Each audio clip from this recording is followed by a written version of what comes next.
Ang lahat ng opinyon, pagtingin, pananaw o kuro-kuro ng mga bisita at panauhin o mga anchors o host sa programang ito ay sarili at tanging opinyon at pananaw ng mga nabanggit at hindi opinyon o pananaw ng Aliw Broadcasting Corporation, mga producers o mga namamahala ng Aliw Broadcasting o anumang organisasyon na affiliated sa network at kailanman ay hindi iniendorso ng Aliw Broadcasting Corporation ang mga nabanggit na opinyon at pananaw sa programa.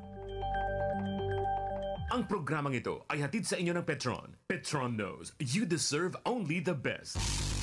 Karambola sa DWIZ. Programang sasaguhin ang iba't ibang isyu at mga balita. Karambola sa DWIZ.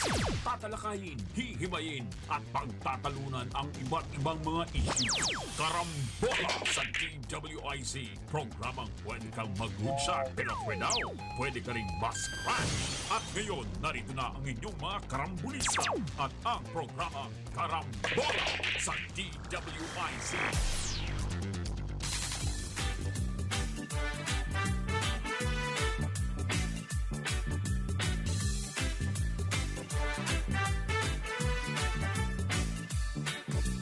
Gising sa umaga kasabay ng almusal, nakatutok sa programang may kabuluhan. Walang paligoy-ligoy, diretsyo na sa punto, walang peke dito, totoong balita lamang. Astig na pananaw at malayang pamamahayag, naguulat, hinihimay ang mga issue. Mga kababayan, ang inyong karambolista, Jonathan de la Cruz at si Conrad Banal. Oh, oh, karambola, karambola sa DWIC 882.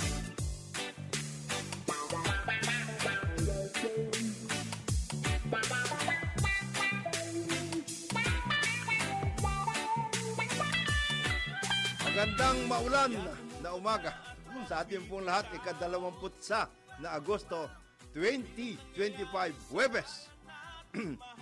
Ito po ang inyong programang Karambola sa DWIZ at Aliw 23. Ito po inyong kaibigan, Jonathan de la Cruz. Siyempre kasama natin paring Joel Laksamana.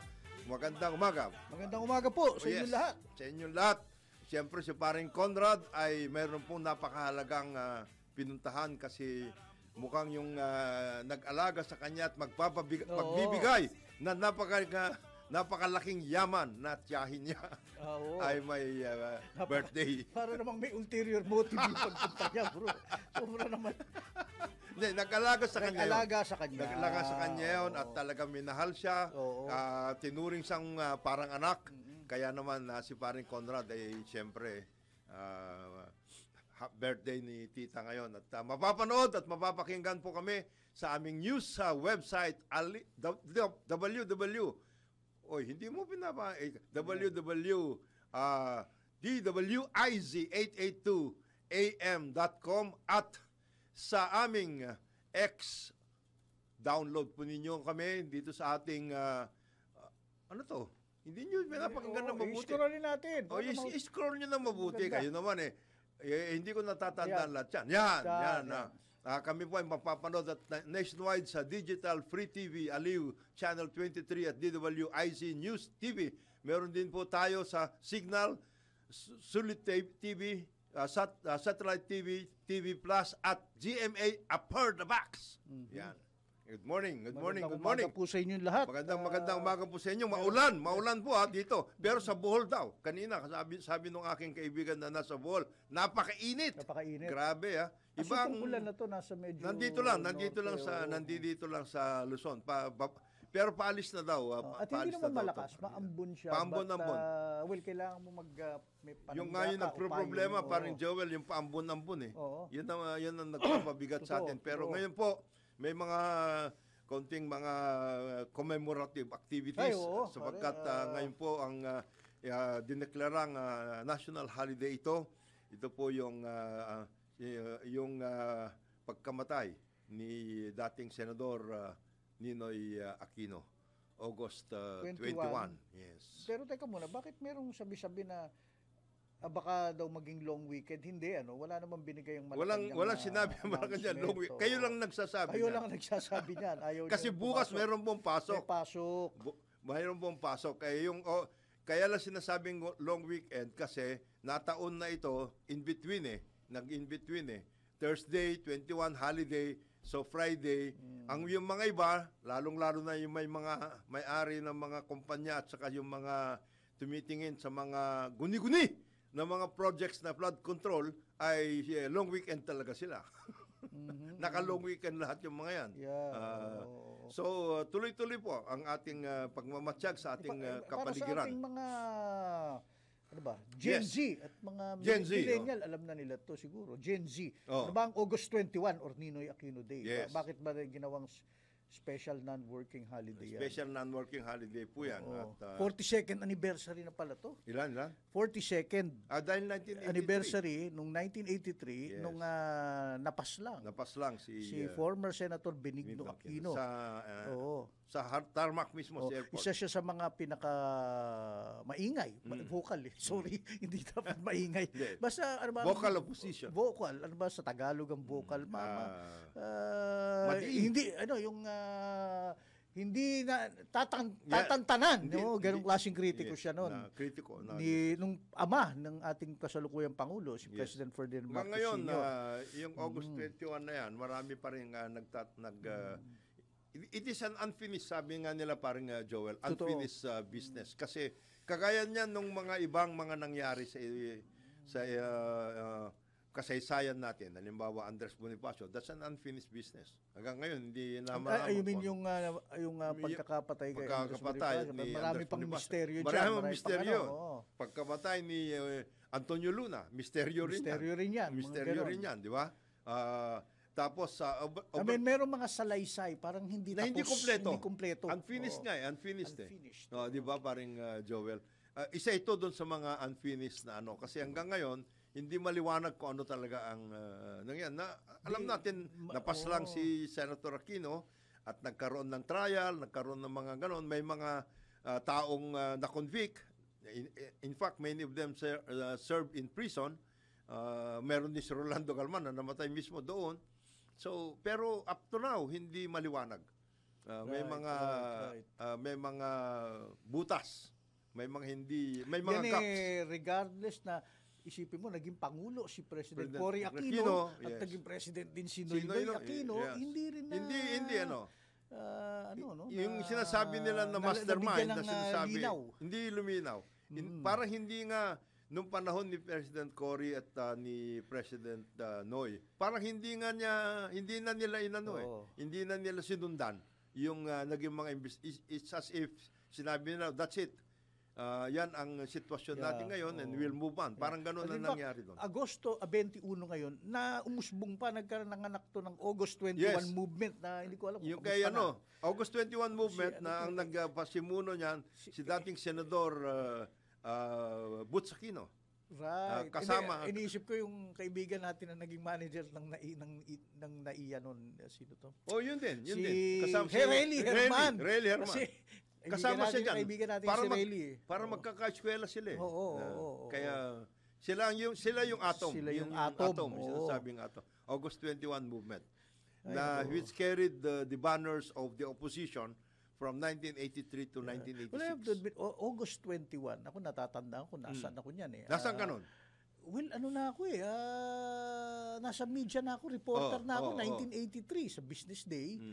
Iba ang beat ko noon. Actually, freshman, lang ako noon, mga utusan-utusan. Pero yung opisina namin, kasi sa West Avenue, ang Business Day, yung lumang opisina doon. Ang bahay nila, Ninoy Aquino, ay nandun sa... Bulletin. Hindi bulletin. Sorry, pero yung pangalan hindi West Triangle, yung yung basta yung doon sa may lugar na yan, West Triangle. Yung area na yun.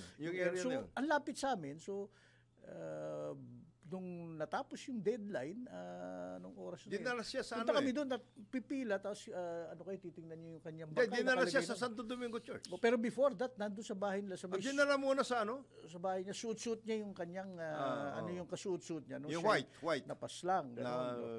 Bush jacket, parang bush jacket yun .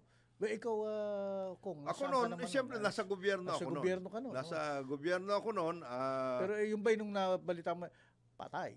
Yung bang, naku, Diyos ko, ano Hindi, yata? siyempre, ano yun, kumbaga sa history, it's a chapter that, it's a new chapter in Philippine history. So kami at that time, when we were I was in the Department of Labor, and concurrently, I was working with then Governor BBM sa Ilocos Norte, no? So we were Kasi later nung nakilala kita, after na foreign affairs ka na nun, Yes, ambassador ka na yes, nun. yes. Hindi ka pa ambassador nun.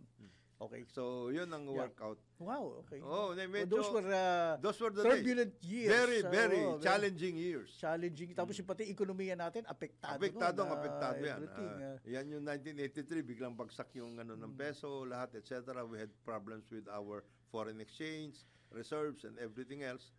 So I was with then Minister, idolo natin, Cablas Opre. Okay, yeah. In the Department Wow, of that's Labor. 42 years ago. Now, tagal na. Nung mga naging presidente si President Duterte, may ginawa ba siya dito sa holiday na to? Wala naman, he respected He respected it. Tapos itong si President Bongbong He Marcos, respected lalo na, ginawang non-working holiday. Non-working holiday. Kaya ano yan? So it will continue to be such, no? Non-working holiday, people will remember those who were participants in that particular chapter of our history, yung active participants in the memory of then Senator Aquino, I'm sure they have certain things. Alam mo, minsan pag nanonood right ako ng Netflix, may mga documentary na mga mystery. Nagkaroon Gaya ba- nga, ito wala eh. Nagkaroon ba ng documentary? Hindi yun talagang substantive o very thorough. But if you really look at the historical, significance, Yes. tsaka yung step by step, Yes. isipin mo, he was a vocal critic, nasa Amerika siya, but he elected to go home. To Or come home, whatever yes. reason, maraming istorya doon. But really, he want to go home and help out. Hindi ako pwedeng maging state commando. Ayaw niya nung ganon. But meron nang sabi niya, maaaring baka ako may mangyari sa akin. He was already predicting that, being interviewed. Please remember Oo. that according to our And then nangyari nga. according to some Yeah. people close to both then President Marcos and Senator Aquino, they were talking to each other by the way. Kasi Mag-broad sila eh. Mag-broad sila Mag-broad sila sa Opsilon. Sa Opsilon, sa And UP. one of those who actually in a sense They were work roped. in between. Well, ako ang tingin ko parang they were roped in by destiny. Yes. I mean, was there any mutual dislike? I don't Wala. really think so. No. Siguro Brad nga tawagan nila siguro sa isa't Brad. isa. Oo. I remember kasi si then Congressman Roque Ablan. Okay. Sa Ilocos. Sa Ilocos. Ano yan? Batch niya si Senator Aquino. So he was the one who was shuttling in between and nag-uusap etc. and everything. And he was in days after, para sinasabi niya, nag-uusap naman sila eh. Mag-brad nga sila eh. And they were talking about the fate of the country, etc. and everything, what needs to be done.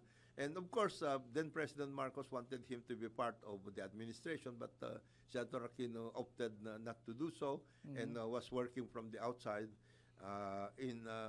as a critic of the administration, had his own ideas how to govern the country. Right. So, ganyan na nangyari. And then some other things, some other interest intervened in the process. Di ba nagkaroon nga, nadala nga siya sa Amerika dahil nagkaroon siya ng heart problem. Sinamahan po siya doon. As a matter of fact, he was given in a sense for law already para magpagamot sa Boston. I distinctly remember an interview. Nasa Boston na siya noon. Yes. Operahan na siya, everything. They were having a good life na ng pamilya niya. And then, he was beginning to speak na rin. But Yes. in introspective moments, pag nakakausap siya, sabi nga niya, look, si President Marcos is holding the tiger by the tail. yes. I understand, naiintindihan ko mga problema niya. In fact, sabi niya, introspective moment to, siguro nadulas din siya. kung sakaling ako yung naging presidente at hanggang ngayon at that time at hanggang ngayon, I would have declared martial law myself. Oo. He kind of mentioned that. Sinabi niya yun. So, meaning, nagkakaintindihan kita. Parang same wavelength sila. Even yung pagkulong mo sa akin at yung mga military trial, gets ko na yan. Parang ganun siya. Oo. Kumbaga. As a matter of fact, he was given, I understand, in many of the family celebrations, birthday, reunion, etc., he was given furlough. But Right. ang kagalingan naman doon kay Senator Aquino, he maintained his stance. Okay. And he had his own ideas. And, No, fast forward tayo, kung nag-uusapan natin kanina, nangyari sa August 21 dun mismo sa tarmac. Yes. That is hanggang ngayon talaga misteryo nga. Yes. There was a commission created, the Agraba Commission, mula sa, it was an independent commission also at that was pretty exhaustive din at pinatawag pa nila pati si First Lady, dami nilang inano. And then, ang kapal pati nung findings na, I would want, that's a collectible. Yes. And then after President Cory took over, they had another commission. And that's when itong yung sinasabi na escort group sa airport, yun yung mga nahatulan na pumunta na sa Bilibid. Nagbilibid so, parang sila. natigil lang gandun no? And then that's it. After that, wala na. It's as if the whole thing was left to history to be judged. Then again, let us be fair. Yung may mga ganyan naman talaga sa history. Yung pagkakapas lang kay John F. Kennedy, yung presidente ng US. Hanggang ngayon. Ano ba yan? Military-industrial complex, everything. CIA, and ano ba yun, high-level mafia. high-level commission ng high-level yun. Chief Justice Earl Warren. Oo, the Warren Commission. The Warren Commission. Hindi nila Hindi rin nahihimay yung mga So there will be, I suppose, yan yung mga sa history. And of course, in this particular time, sa atin ngayon, and of course, there's also inflection in history. Yung nangyari nga kay President Duterte na dinala sa ICC. Okay. This is going to be another one of those chapter, one of those chapters. Napag-uusapan natin itong mga kababayan sapagkat August 21 nga po ngayon, 42nd death anniversary ni dating Senador Ninoy Aquino. And of course, as we said, there will always be certain things that we have to as a nation, that we have to accept. And there are certain things that we have to deal with as we move forward. And this is what we are doing right now. Ito naman ating sitwasyon ngayon, we are trying to move forward for certain things. Ito nga, at nagkakaroon nga ng napakaraming challenges ang administrasyon Marcos Jr. And siyempre, this is the last the second half of his 6-year term, and a lot of things are happening right now. One of which is itong second half na nga pala. Itong ang bilis. And we are talking about the 2026 budget, and we are talking about things that happened from 2022 when he assumed office to 2025, which is now. At isa nga sa mga maiinit na pinag-uusapan ngayon, itong tungkol dito sa flood control projects. Kaya mamaya-maya which maimbita natin. Which seems only to be the tip of the ice cream. Yes. Kasi hindi lang naman flood control. Ang dami. Infrastructure sa Pilipinas. Ang dami. Diba? You must understand na nagkaroon ng push pagdating sa infrastructure development. Panahon po ni President GMA, of course, nagkaroon pa ng mask nung panahon, second half of the Noynoy Aquino administration, and then the 6 years of PRRD, yan yung build If you remember, parang Joel, build. And yan, from there, nag-coin naman ang Marcos Jr. administration, BBM, ng build more. Build more naman sila. So, parang nga nagiging, I suppose, observation lang dito Kapag may build, there is opportunity for alat. Laging ganun. Hindi. And one would think, kasi yung administration ni President Noynoy Aquino has always been criticized na lintik, andyan yung budget, hindi nyo naman ginamit. Napakahalos walang infrastructure na nangyari. Dahil, I distinctly remember that administration, kasi I remember na nagtrabaho tayo sa pamahalaan din noon under kay Secretary Mar Rojas noon. Para bang Buti ng bagalan kaysa magkarmapulanan na may corruption. They were really consciously. They were trying. No, they were trying kasi nagkaroon din. Nagkaroon. Pero they were really trying na wag masyadong gumasos, wag mabuksan sa open the doors to corrupt practices. Actually, ano masasabi mo? Yan ang dalawang Yung President Cory, di ba, Ayun ganun din. It was kaya only nga yung kaliwadam, hindi natuloy. Problema natin. It was towards the second half of her term na nagkaroon ng biglang yun na. yung ngayon sinasabi ni Paring Conrad na si Secretary Ping de Jesus, yun lang yung flyover na nagawa. Right. Kasi I remember ang ginawa ni na President Cory at the time, and the first public works secretary of President Cory was Secretary Mercado from Bulacan. Secretary Rogasiano Mercado. Rogasiano Ay, Mercado. taga-Pilam yan. Kaibigan ng tatay ko yan. Rogasiano Mercado. Rogasiano Mercado. Sandali lang siya kasi Sandali lang. Sumakbo siya ulit, pinalitan siya ni si Aping Yap, hindi ba? Hindi. MWSS siya. Ang pumalit sa kanya. Dyan, eh. Yes. Ang pumalit sa kanya si dating hindi na si Secretary Janet Ferrer. Juanito Ferrer. Hindi. Juanito Ferrer nung panahon ni President Ramos. Ang pumalit pala sa kanya si Ting Jaime. Okay. Sige. Na ang sinasabi nga di ba nag-finance secretary yun? Nag-finance secretary yun, sinasabi nung panahon na yun, kaya nga napilitan si Ping de Jesus pumalit Kasi sinasabi, ang daming kilometers of roads na si Secretary Jaime sa paper. Kasi masyado silang sa papel. Precisely. Na masyadong, they were so fastidious about a lot of things. Baka ito magamit kung saan-saan. Walang nagawang infrastructure. So si Ping de Jesus pumasok, naglagay ng mga flyover. Yun lang. That was the infrastructure at that time. But the most significant things that if you are talking about infrastructure and we consider this infrastructure, yan yung blackout. Kaya at that time. Kaya yun lang doon nadala yung mga PPP. Yung mga binibili natin na kung generator, kung para power barges. Yung mga ganon. And that was taken over by the Ramos administration to a certain degree. Yan na yung mga privatization, etc. and everything. So, nagkaroon na malaking problema rin yan. And here we are now. Katakot-takot na investigasyon to flood control projects pa lang. In terms of infrastructure, and you may say anything about then President Marcos, whatever you want, but he was the builder actually. If you're talking about infrastructure, siya ang pinaka You were there, bro. Paano yung checks and balances? Ito kasi there seems to be a really a complete lack of it or at least nagkakamoro-moro lang sa regulation na whether it's the DPWH, the LGU, and let's face it, yung mga lawmakers, and even COA right now is under fire. Wala bang ghost projects nung panahon ni President Marcos?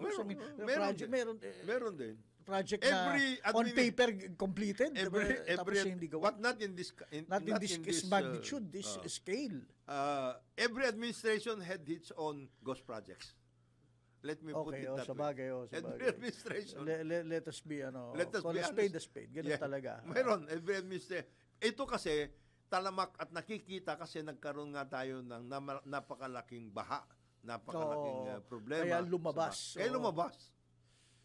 Sabi nga natin, di ba, kung hindi nagkaroon ng mga baha na yan, baka hindi nga lumabas yan. Right. Pero, kaya nga hindi na sa spotlight yung mga cat eyes, netting. Wala na yun. Disaster na landslides, wala masyado. At least wala masyado. Dahil nga ito, nagkaroon ng ganyan. So mabuti na rin sapagkat it gave us the opportunity to take a second look at our infrastructure program. Ngayon nga sinasabi natin, di ba, parang Joel, sinasabi natin, kailangan tingnan natin na mabuti yan. The master plan should be there, whether it is about the roads and bridges, whether it is about connectivity, whether it is flood control, whether it is irrigation, yung mga ganong klase, whether it is the subway, the transportation. Master planning ang importante sa atin because kung pira-piraso, nakikita natin, mas malaking problema yon. Walang pupuntahan yon. Para tayo nagtayo ng mga basketball court all over the country. Yun lang. Yun ang mangyayari. O kaya yung mga waiting shed. Hindi tayo aabante niyan. Right. We need Or multipurpose multipurpose halls, pareho. gyms. Multipurpose Ang gym. gusto natin mangyari, massive, talagang massive, and we wanted to do that, and a grand program, pero kailangan may master plan. Binabanggit yan na meron naman talaga master Meron, plan. meron, In fact, sino meron. itong isang Meron dating talaga. DPWH secretary, Meron sabi, naman talaga. hindi naman nasunod Yun na nga. As the administration Changes, nagkakaroon ng problema. at itong Nababago, and there's a nababago. searing indictment itong Senator Villar ngayon mukhang yung talaga yung master plan hindi talaga nasunod sa under his watch. I don't Sabi know if nga I'm nung being mga unfair, sabi nga nung mga nag-ano sa atin iba ang master plan na ginawa niya. No, yung ginagawa ni Presidente ngayon ewan kung ginagawa ng tatay niya to noon. He's been going to sites. Yes, he's due been going to sites. triggered by yung sumbong mo sa Pangulo Yes. ngayon, yung gano'n. Kasi alam na kung saan pupunta Baliwag, Kalumpit. Puntahan din ninyo yung mga iba, Mr. President. Marami sa outside of Metro Manila and Calabarzon and at Central yung kanyang Luzon. frustration, yung reaction niya, that's Natindihan. genuine yun. Talagang makikita mo yung Si Presidente hindi galit siya, napaka-anong actually, tao niyan napaka-malumanay na tao, true. Oh. Pero yung frustration niya, yung tama yung sinasabi mo paring Joel, yung salita niya yun at his facial expression, ano yan, talagang galit na yan. Super galit yun. And which should really be the case. Isipin mo, pupunta ka doon, wala kang nakita man lang, tapos sinasabing completed. Pwede ba yun? Hindi pwede yun. At yan, Mr. President, suggestion natin, maganda, pinuntahan ninyo silang lahat dyan sa Bulacan, puntahan din ninyo yung iba para nakita natin. At yan naman alam naman na kung saan dyan. May, yung listahan. Yung listahan, may And listahan. then, kaya nga gusto natin makausap din Secretary Bonoan kasi we want to know then sa infrastructure budget na assigned sa DPWS because there are other infrastructure projects and other agencies. Ano-anong mga components ang meron yan? Kasi meron roads and bridges, merong flood control, ano pa ba yung mga street light? What are these components? And then, gusto natin malaman kay Secretary Bonoan, yung bang kontrata na ibinibigay natin is just only for construction o may kasama maintenance? Kasi na sinasabi ngayon, ng hindi, bagong construct ho ito kaya lang nagkaroon ng malaking baha, kaya hindi pa ho masyado na yung mga ganon, di ba? So, kailangan ho natin dito additional funds for maintenance. Hindi pa nga tapos, kaya nagkaganon. Kaya nga. So, gusto natin malaman yun. And then, of course, how are you working out yung quality control program ninyo at saka yung audit? Wala ba kayong ganon o meron kayong ganon? Or is that embedded in the district office? Ibig sabihin, may personnel within the district office or in the regional office looking after the quality control post-construction. At funded ba yung mga yan? Meron Funded ba ba yan? yun Yun ang gusto natin. Kasi madaling meron kang karatula na audit and maintenance, yung pala, wala naman pala kayong meron ganun. Wala pala kayong budget. So, yan ang gusto natin malaman kay Secretary Bonoan. At the same time, dahil nga umuulan ngayon at nagkaroon ng flooding at lahat, gusto natin malaman din kay Secretary Herbosa na magiging bisita natin mamaya-maya kung ano na sitwasyon ng ating mga kalusugan, lalong-lalo na dun sa mga areas na nabaha at mababaha. Ang nawiwisit lang kasi nagpa-barbero kahapon, bago tayo mag-commercial. Yung mga barberong nandun sa barberia, kung nasaan, alam mo yung kanilang galit, reserve saan, yung pinag-uusapan natin kahapon na naglipa na ang righteous indignation sa mga gobernador, mayor, lahat na lang. Yung righteous indignation, ano ba ibig sabihin nun? Yung para bang, napakasama ng ginagawa nila, pera ng taong bayan yan. Kailangan yung mga yan imbestigahan o yung isa pa, death penalty yung mga yan. Teka muna, bigla kayong mga naging matitikas Diba? Yun ang galit nila, bro. Wala namang sinabi over the past 2 years. Anyway, mamaya pag-usapan natin paring Joel. Samantala, ang oras po natin alas 8:31 ng umaga dito sa ating programang Karambola sa DWIZ. Balik po tayo dito sa ating programang Karambola sa DWIZ. Ito pa rin yung mga kaibigan, Jonathan de la Cruz. Siyempre kasama natin paring Joel Lacsamana, si paring Conrad ay papuntang Tarlac City. Tarlac, oo. Medyo, malapit-lapit na yan. 2 hours siguro yan. Malapit lang yan. Huwag ka lang matraffic dyan sa bandang north. Sa NLEX lang naman Sa bagay kung may ka, ginagawa yung kung mag-aayos ka, mabilis. Dito sa anong pangalan nito? Skyway. Ay mabilis ka basta nanggaling ka dito. Galing sa Pasig si Paring Conrad eh. So saan siya dadaan pag Skyway siya papuntang north? Hindi, From NLEX here. sabay exit ka ng Hindi, pag Skyway ka, kung gusto mo mag-Skyway, bababa ka na ng NLEX mula doon. pag gusto mo mag-Skyway from Pasig, From Pasig. ay kailangan pumunta pa kung saan. Ang layo rin, ano? Malayo yan. Kung ako sa'yo, mag-EDSA ka na. Diretso na lang doon sa Anyway. Oo.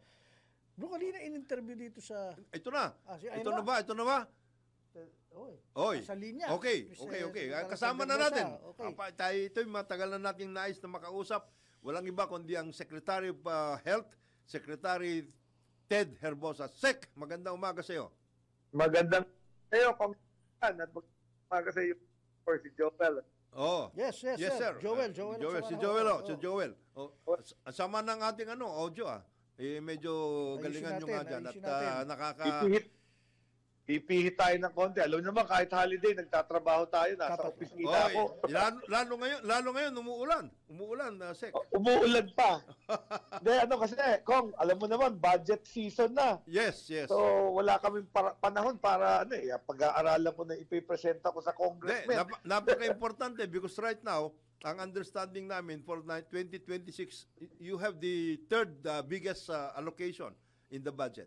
Tama, ang sabi nga ni Presidente sa SONA, it is an education and a health budget. Yung proposal niya, kasi yun ang gusto niya. Education, pagandahin, madaming eskwelahan, lahat ng kailangan ni Secretary Sani. At ako yun, yung mga zero balance billing, dinagdagan niya yung aking MOOE sa mga ospital ko para mapatupad natin yung pinangako niya sa SONA na zero balance. Bayad na bill nyo. Anong ibig sabihin ng zero balance at sino-sino mga kasama doon, Sec? Ayan, so ang nangyari dyan, lahat ng basic accommodation kung yung nasa tinatawag na ward. Alam mo, ang ward ng mga DOH hospital, naka-aircon na. Sa public hospitals natin. DOH lang. DOH lang. Kasi kung maraming public hospital, may DOH run, yung mga pinakamalalaki, mga 1,000 bed, 2,000 bed yan. Tapos may mga provincial, yung mga LGU. Meron din mga city. At meron din yung mga state university hospitals. So yan ang mga, bakit meron pa DND meron pa yung veterans. Mabuti, Sec, ipinapaliwanag ninyo yan. Kasi ang ating mga kababayan, kailan naintindihan nila yan. So ilan ang Department of Health Hospitals sa Pilipinas? 83 po. At nilathala ko nga yung listahan nito sa aking Facebook. Kaya puntahan niyo yung Facebook ko, Ted Herbosa. Kagabi lang, sabi nga, marami nagtatanong kasi si Presidente binabantayan niya na pinapatupad ko talaga sa lahat ng DOH hospital. Mm-hmm. So, 83. In fact, may pulong ako ngayong araw sa lahat ng direktor ko, 83, via teleconference, para malaman ko mga problema nila sa pag-implementa nitong zero balance. Kasi yung iba, Kong, magpapa-admit sa private, tapos hihingi ng zero balance. Hindi naman gano'n. Hindi pwede. Pag nag-private ka, sisingilin ka ng doktor. At pag nag-single room ka, may bayad po yung kwarto yun. Ang maganda po, Kong, ang ating mga DOH hospital, 90% ng kama niyan, bari 1,000 beds yan. Yes. 900 beds niyan, basic accommodation. In other words, yun ang kasali dun sa programa ng zero balance. Yung 10% private yan para hindi umalis yung mga doktor ko. Yes. Para meron namang may balance. Kasi pagka yan, ginawa kong zero balance lahat, yung mga doktor lilipat na lang sa private, malaki kita nila dun eh. Tama diba? yun. Tama yun. So kailangan ma-retain ko yung magagaling na doktor na mag-stay pa rin at mag-serbisyo. Marami sa kanila nagsiservisyo kahit maliit lang ang sweldo. Alam mo, oras nila. Secretary Ted, ano ko lang, meron akong ilang mga kamag-anakan, mga doktor sila at nurse dyan sa Maria Elezar General Hospital, dyan sa Tagkawayan, Quezon. Yan public hospital po yan, di ba? Pero provincial yata yan. Pero Governor Helen Tanyan. Maganda ang serbisyo nila dyan at ang inaano na nga lang. At saka yun na nga, yung may tertiary care at may primary care na rin sila, pero minsan sa gamit sila problemado. Pero si sa tao, Governor Helen Tan, Congresswoman din dati yan. Yes. Isa sa author ng Universal Health kasama Care ni Law. JB yan. Ah, Kasama okay, ni okay. Senator Kasama JB. ni JB. In fact, siya, sa mga unang probinsya, nag-iimplementa na ng UHC. So, matagal na siyang hindi nagpapabayad. Oo. Ayun, so, Yung Quezon, ano, yung Quezon. Yung Quezon, matagal na siyang nag-no balance. Meron pang mga governor. Okay. Si Governor Tamayo. Yung Sa Tamayo ng South South Cotabato. Cotabato. Oh. Matagal ng zero balance yung kanyang mga Ganun provincial pala, at no? district So, hospital. meron din, ano, Sa ano pa, ano, Sultan Kudarat. Okay, Si Governor Mangudadato. Si Mangudadato. Governor Tax Mangudadato. Oo. Ano din yan, zero balance. Tapos pag puno na yung ospital niya, pa-admit ka niya dun sa private hospital, siya na rin ang sasagot. Pero itong anong relationship ninyo, Sec? Pagdating sa Department of Health Hospitals at saka provincial At saka or provincial city hospital, hospitals, city do you have hospitals. any kind of relationship? Ang relationship lang namin dyan, siyempre kami naglilisensya sa ospital nila. Yes. Number 2, ang PhilHealth na attached agency ng DOH, yun ang nagbabayad ng some of their services. Ah, So, ang okay. ginagawa ko ngayon, Kong, pinatataas ko yung mga benefit packages ng PhilHealth. Mm. Ngayon ko lang ginagawa yan kasi yung mga nakaraang PhilHealth administration, inipon lang sa bangko eh. Oh, hindi. Ano yun eh? Lumobo. Ang ginawa ninyo, insurance company. Insurance. Ano ba tawag doon? Yung, Oh, ano, actuarial, actuarial balance sa objectives yan, pinag-uusapan oo, doon. oo. Hindi naman yung kalusugan eh. Kaya nga, so itong mga LGU, kung mataas ang bayad ng PhilHealth, ay ba'y profitable pa magpatakbo ng isang malaking public hospital. Oo. So mababayaran nila yung doktor nila, nurse nila, kuryente, tubig at mga gamot. Mm. So ang ginagawa ko yan, so sa DOH kaya na namin kasi may subsidiya kami from national subsidy no ng GAA, General Appropriation. Pero yung LGU, depende kung gaano kayaman yung LGU. Kasi may mga class. Yes, Class. yes. Wala talaga pang-sweldo at nurse. So, Ang balita namin, Sec, at ito naman ay pinangunahan na rin ninyo, doon sa mga ibang areas, lalong-lalo na doon sa mga medyo hindi pa masyadong magaganda ang kanilang finances, ay nagkakaroon kayo ng ambulatory services. Anong ibig sabihin ng ambulatory services? bago urgent care and ambulatory. So, kagaya nung Santo Tomas, Pampanga, class municipality, dinonate si hospital at pit na lang na papuka. Yung ano yan, just nung DOH. Kasi, Oy, ayusin ninyo yung ano ni Sected. Hindi natin naririnig. Napuputol. Napuputol. Are you on the road, Sec? Yan, nawala na.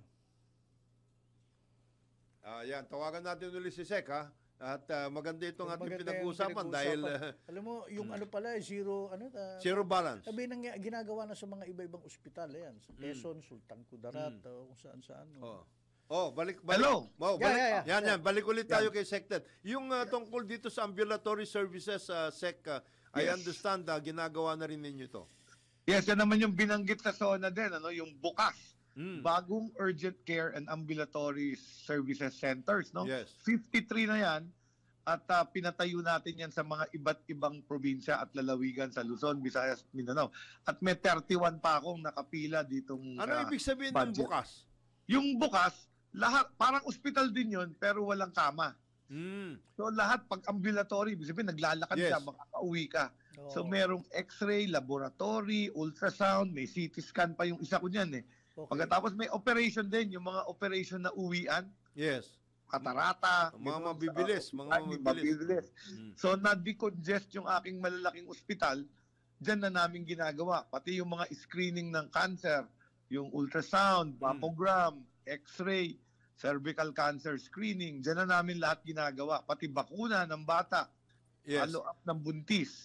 So, kami ang nangyari dyan, yung Department of Family and Community Medicine ko, sa mga malaking ospital, yan ang nagpapatakbo niyan. Ambulatory services. Yes. Natandaan ko nung bata pa kami ni paring Joel. Merong Okay. rural health units. Right, kasi Anong may nangyari doon? tsuhin ako dati, ganun din sa Quezon eh. Siya pa nga yung hepe ron eh. That was in the 1970s. RHU. Yung 70s nga lang RHU, to. pinatatakbo ng Municipal Health Officer. So At dati po, yan ay DOH. Yes. Oo. Noong 1992, pinasa yung local government code. Devolution eh. Nagkaroon ng devolution ng healthcare. Yung mga ospital, binigay sa governor. So, provincial and district hospitals were transferred to the administration of the province, the governor. And then the rural health unit, yung rural health unit, barangay health center, basta yung mga ganyan parang outpatient, Yes. nilipat sa mga municipal mayor. Ayan. So yung mga city mayor naman, meron din silang ospital. Oh. So yung mga city of Manila, hospital ng mga Nako. City Mayor, pasensya na, Sek. Sek, ito, meron, dyan sa ospital ng Paranaque, hindi naman mahirap na syudad yan. Alam mo, Hindi. minsan dinala ang bayaw ko dyan kasi katabi lang nila yung ospital Oh. siya'y heart issues yan. Bay, wala palang wala palang mga equipment at kung Ayan. may tao. Ang ginawa ay doon po, dumiretso na lang kayo sa Las Piñas, tinuro pa siya doon. DOH yun, DOH hospital yun, yung sa Right. Las So, yung Las Piñas. Piñas, ayos, maraming Las gamit. Piñas Medyo General. kulang lang ng tao naman ang nangyari. Oo. Pero, Ayan. inalagaan siya. Pero, ospital ng Paranaque, I'm really sorry, Tagarian ako, but kalunus-lunos ang kalagayan dyan. Meron nagte-text dito, mabuti hindi daw pinadala sa Olivares Hospital. baka doon meron na. Paranaque yun. Ay, Conflict of private yun, interest may yan, ha? gamit yun. May gamit There yun. you go, may Magbabayad conflict of ka lang. interest. Yung mayor, yung pamilya niya, may-ari ng Sek, private hospital. Ito nagte-text sa amin. Galing daw kayo sa India. Did you sign anything in India? Yun, importante Kasi yan. India is a very good good source of a lot of our requirements for health. Correct. In fact, Gamot, hangang-hanga na implements, ako sa healthcare sa India, no? Sapagkat bilyon yung kanilang tao, Yes. abay 600 million covered na nila sa kanilang healthcare. galing. Meron silang Oh. healthcare. Galing eh. Tapos yung presidente ng political party, kung Yes. yung presidente BJP, ng pinakamalaking- BJP, Minister of Health and Welfare. Siya Wow. yung Minister of Health. Kaya sabi ko, ang galing yung presidente. Ako inimbitahan ko dito yung Minister of Health. Pupunta siya sa October 28 to 30. Oy, tamang-tama yan. Tamang-tama. Sabi nga ni Presidente, nakikinig sa kanya yung patakaran nila sa mga kalusugan. Okay. Sabi niya, hindi, mag-usap tayo. Punta ka rin sa akin sa Malacanang. Uy, Pagka maganda yan. bumibita Oo. kay Secretary Herbosa. Sana madala na rin natin dito yung pinag-usapan natin matagal na Yung Sek, zone. yung tungkol doon sa medical technology zone. Yeah. Ano ba ang Oo, status, meron na. nun, Sek? Oo. Nag-umpisa na yon. May mga ilang kumpanya ng kumasa doon sa Pharma Dev Zone ang tawag doon. Okay. Pharmaceutical and Medical Device Zone. Alam mo, hit na hit yun kung nagkaroon kami ng Philippine-India Business Forum doon sa Bangalore. Yes. Sa pangalawang city na pinuntahan namin. Bangalore. At doon, Bangaluru ang tawag nila. Oh, yes. Pero Bangalore ang tawag natin dati. yung Bangalore. English. Okay. Pero yung nagsalita si Director General Teo Panga at Yes. pinagmalaki niya yung Pharma Dev Zone. At madaming na interest, ang daming ang lumapit. Naubos ang business card ko kung sa dami ng pharma company, hospital operations at pati yung medical equipment na lumalapit sa akin at gustong magpunta sa Mag-set up Pilipinas. sa atin. Oh, yung si Dr. Correct. Sharma. Yun yan eh. No, ng ADMZ, yung gumagawa ng ADMZ, medical yes, equipment Yes. sa South India. No? Kasi inimbitahan din ako ng dalawang kumpanya, yung Neproplus. Ito yung may 39 na dialysis center na sa Pilipinas. Yes. At gusto pa nilang magpalawak. Kita Meron sila nasa 4 na bansa. Pinakamalaki sila sa India. Dinalaw ko yung dialysis center nila. May 20 o 30 machines yun na pinayo dun sa PPP. Maganda yan, ha? PPP nila, Maganda yung yung probinsya PPP. ng Bangalore. Mm. Yung kausap ko yung Minister of Health ng State of Bangalore. yung state minister. Yes. Ang ginawa ng state minister, dalawang kumpanya lang. Labanan sila. So hinati niya yung state niya, may northern part and southern part. Yung northern dun sa isang kumpanya, Pagalingan lahat ng sila, dialysis pagalingan. Pagalingan sila. So, sabi nung minister, magaling daw yung Neproplus. So, Secretary, hindi nangyayari pamahalan, nagiging mas mahal ang serbisyo o yung gamot, hindi ganon? Kalidad, na yung sa serbisyong pera na binigay ng pamahalaan. Like tayo, may dialysis tayo. 6,350 kada Per session, dialysis per sa PhilHealth. Mm. Oo, per session. Kaya niya yun. Kasi doon parang 1,800 rupees lang eh. Yes. Nakakaya niya eh. Mas maliit lang ang sweldo doon ng mga tao. Dito daw, ang problema niya sa Pilipinas, malaki daw ang sweldo ng mga nurse. At saka kailangan ng requirement, maraming nurse. Maraming nurse para malisensyahan. So sabi niya, what about the pharmaceutical side, Kasi sinasabi nila, it's the same medicine made by Pfizer India and Pfizer Philippines. Mas mura yung Pfizer India na medicine. Mas mahal dito sa Pilipinas. Tama nun, nag-umpisa yung pharmaceutical industry ng India by just making biosimilars or generic medicines. Ito yung wala ng research, no? Ito na yung proven na, tapos na rin yung patent. Kasi after 15-20 years, nauubos na yung patent ng isang na-develop na gamot. Doon sila nag-concentrate, nag-manufacture sila noon at napakamura. Bumili nga ako ng gamot ko doon, yung amlodipine. Yes. Dito sa Pilipinas, 50 pesos per tablet ang binabayad ko dyan. Doon, equivalent 5 pesos per tablet. Ano, pwede ba natin dalhin dito yung mga pharmaceuticals na yan? Ang laking bagay sa mga Pilipino yan. Gusto ko talagang malagay kasi yung ating universal healthcare law, ma-implement lang yan kung talagang mura ang ating mga gamot para yung pera natin, yung taxes natin, mas maraming magagamot. Will go a long way, yes. At saka yun ang problema ko, Kong, dahil mahal ang gamot, yung mahihirap, tingi-tingi, hindi na yun na nga, walang pera. Yun ang problema, malaking problema yun. Yun, doon, dahil mura, talagang na-maintain nila yung blood pressure nila. Kasi kakabili sila. Hindi masyadong... Diyan, meron kami sinagot, yung PhilHealth program namin, gamot. Yung gamot, guaranteed access to medicines for outpatient treatment. So, sinagot na namin yung mga high blood, 73 medicines ito. 20,000 a year per PhilHealth member. Oh, ang ganda niyan. Ganda yan. Matindi-tindi na ang programa yung mga ganyan. At ang balita namin, kasama rin yan doon sa inilalabas ni First Lady na Love for All. Oo, kasama din yan. Yun. Yung Love for All naman talagang nilalapit namin yung mga laboratorio, konsulta at gamot sa malalayong lugar. So, pumupunta kami nanggaling lang kami sa Candon, Ilocos Sur. Yes. Kasama ko si First Lady last Tuesday. At ang dami, 1,500 yung nagamot namin doon ng Candon City. And then, I also had the occasion, Sec, na nakausap namin yung IT director mo, si Director Bentley Rojas, at sinasabi niya, you're about to work on an AI-enhanced health service, IT-based health service system. Tama yan, nagkakaroon na ako ng mga dashboards. At lagi ito, di ba nagkaroon tayong problema ng nagpunuan yung ospital dahil leptospirosis. Leptospirosis. Nagpagawa ako sa kanya ng parang dashboard. Magre-report lahat ng ospital sa amin, sa DOH, 3-4 times a day para alam ko kung saan may bakanting kama. So ang tawag namin doon, triage, endorsement, and disposition of hospital beds. Pagkatapos, kung may pasyenteng naghahanap ng kama, mahahanapan namin.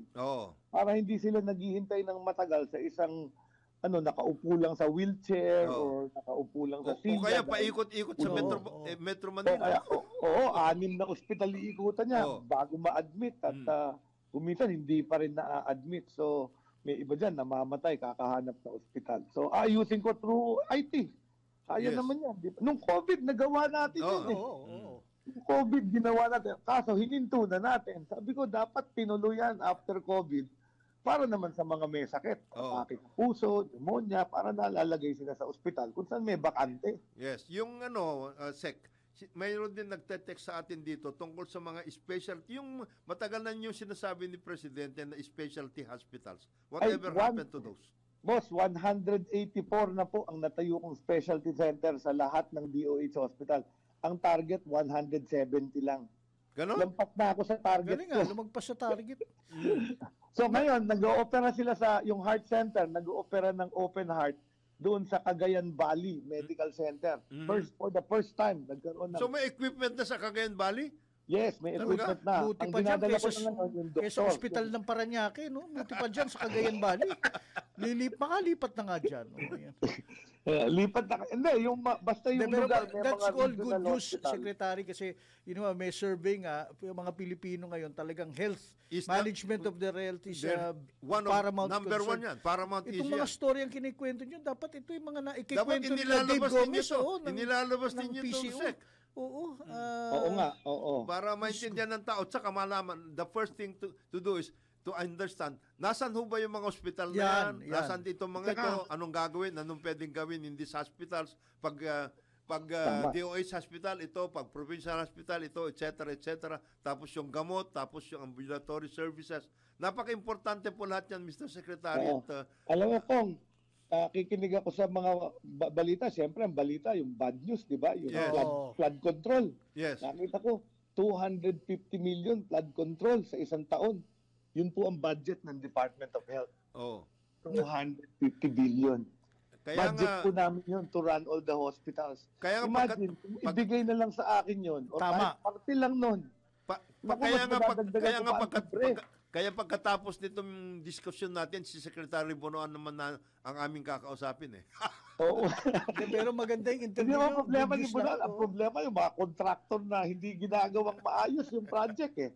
Like ako, binibigyan ako ng pera. Yes. Pero binabalik ko sa equipment, specialty center, bukas center, libreng gamot. Nararamdaman ng tao yung mga tax na binabayaran nila. PhilHealth na contribution nila, napapataas ko. Yes. So, kaya yan, basta maganda ang governance at pagpatakbo ng ahensya, mababalik yung taxes. Ano na tayo, middle income, nag-high middle income na tayo. Siguro naman, mapalibre na natin yung mga healthcare kasi matataas na rin ang Yes. taxes. Ito, Kinakaltasan ng taxes ang bawat empleyado. Dapat libre na pag na-hospital sila. ito one other question na tinatanong dito, Sec. And whatever happened daw? Whatever happened to yung ano dito?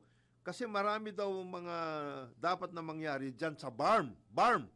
Kumusta daw ba ang BARM Mindanao. situation sa Mindanao? Kasi that's Okay. already an Health-wise, autonomous oo. region, health-wise. So, kaibigan ko yung ating health minister dyan sa BARM, si Cadil Sinolinding. Oh. At ang sistema sa BARM po, yung pera na contribution natin, block grant ang tawag. Yes, Oo, black grant. black Yes. grant. Ibibigay natin yon sa chief minister. Mhm. At yun, dinidivide nila sa mga iba-iba nilang ministry. So yung chief minister ang nag-allocate sa Ministry of Health nila. nila. Oh. So ang ano diyan, ang maganda diyan, yung mga ospital sa loob ng BARM, patakbo pa rin ng DOH. Meron kami sa Lanao, sa Okay. Marawi, So DOH sa pa may rin. Pakpak, DOH pa rin po nagpapatakbo na yan. Malaki na yan. May mga specialty center na rin. Nabisita ko, nagulat ako eh. Sabi ko, laki na pala nitong Amay Pakpak. Pagkatapos yung sa Cotabato City, Cotabato Regional Medical Center, nandiyan dyan, panay Muslim pasyente namin dyan. Meron. Napakalaki niyan. Mm. At kompleto rin, may heart operations na rin dyan.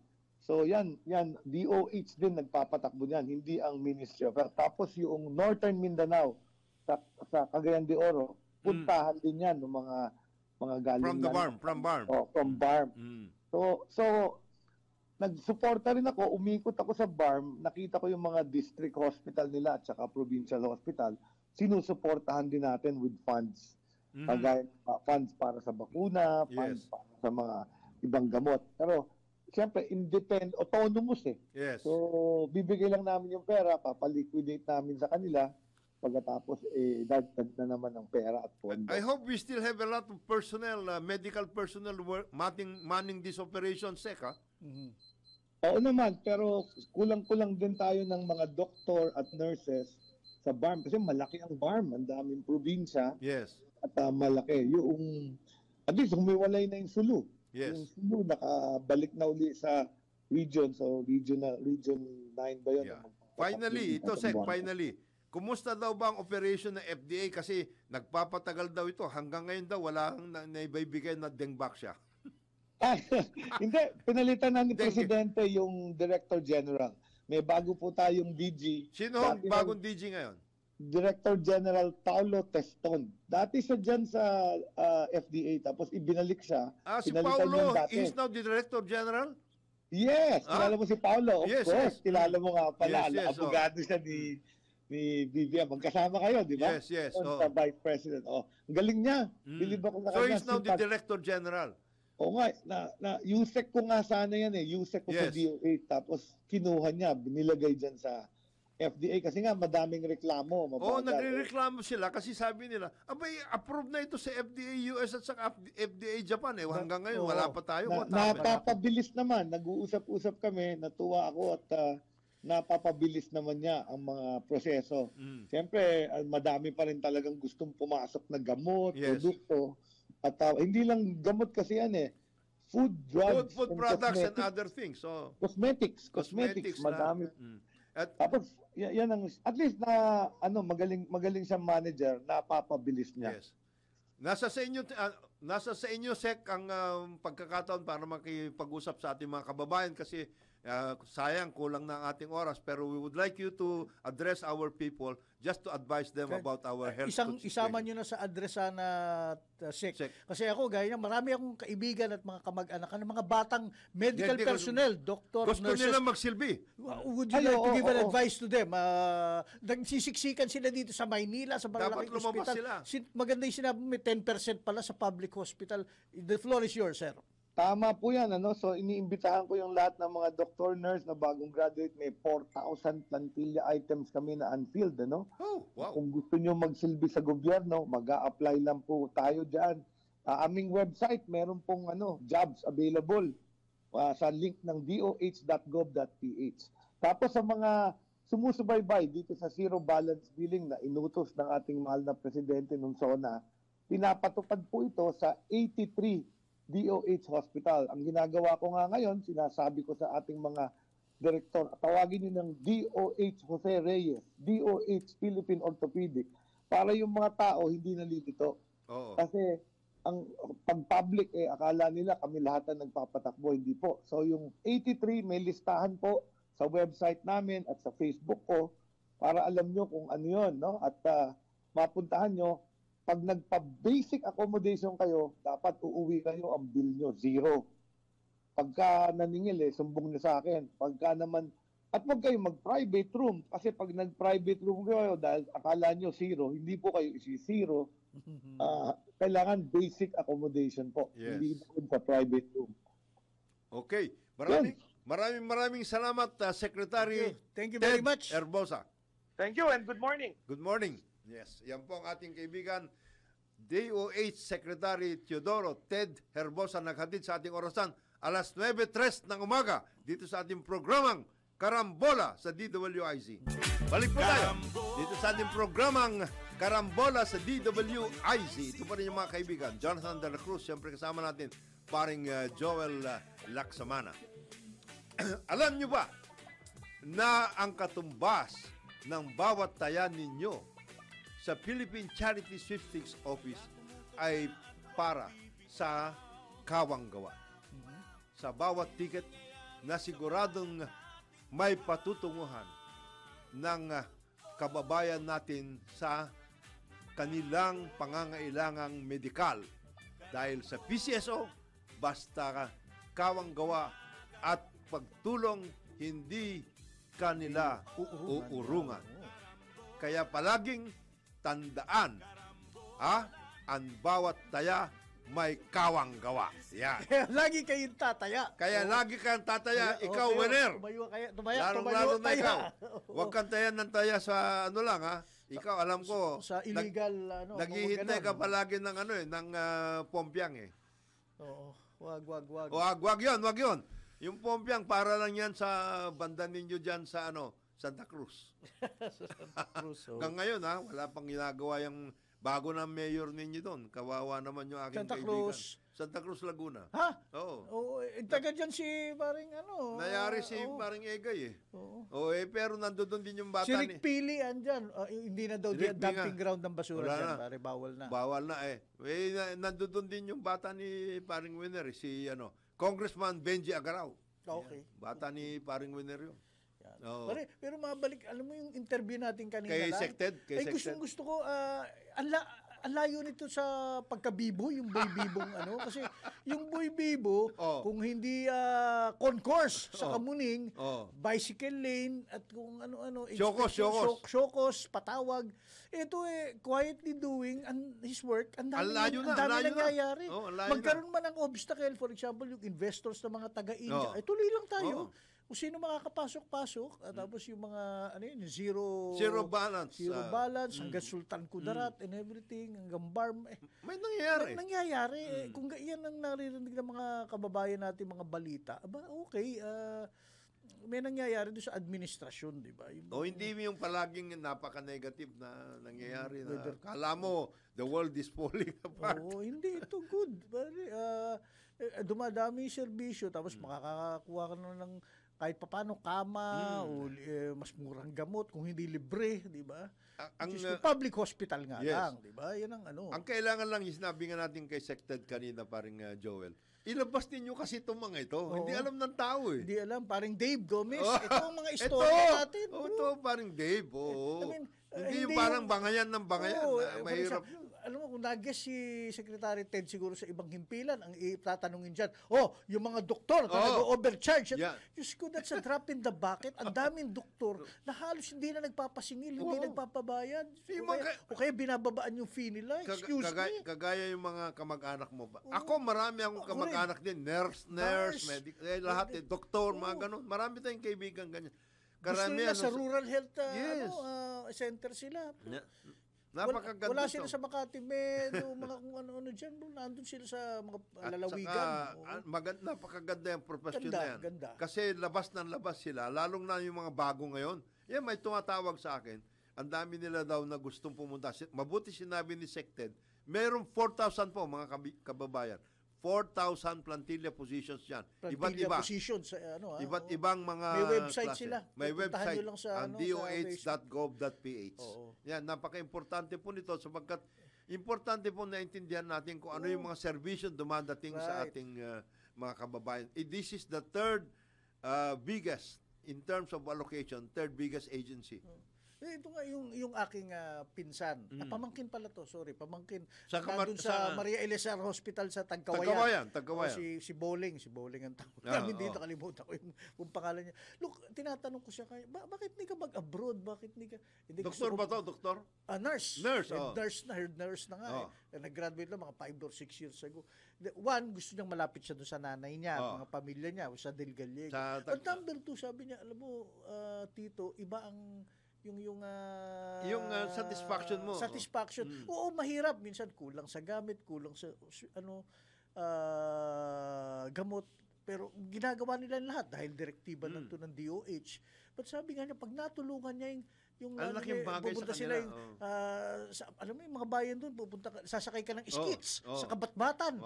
Tapos tutulungan niya yung makikita niya yung muka at saka nung nanay, yung tatay, magsasakay yung tatay, nanay, tapos yung anak mga 8. Laking bagay, nakakauwi siya ng mahusay at wala siyang traffic, wala siyang stress dito, gano'n.